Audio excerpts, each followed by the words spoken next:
ফের বিপদের মুখে কেদারনাথ। বুধবার উত্তরাখণ্ডের কেদারনাথে নামল মেঘ ভাঙা বৃষ্টি। লাগাতার বৃষ্টিতে কার্যত ধুয়ে মুছে গিয়েছে ৩০ মিটার দীর্ঘ রাস্তা।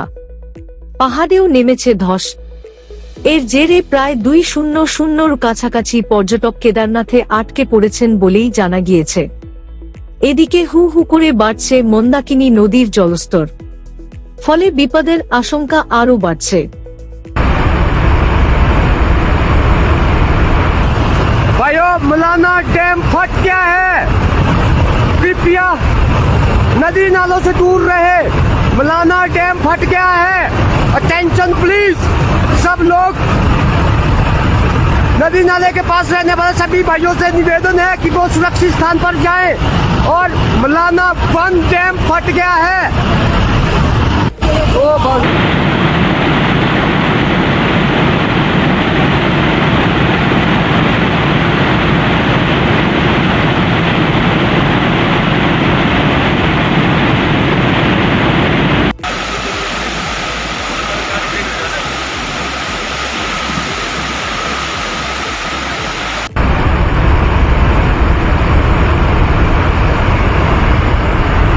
ทำใจรถจะขโมยท่านเลยเนาะ अभी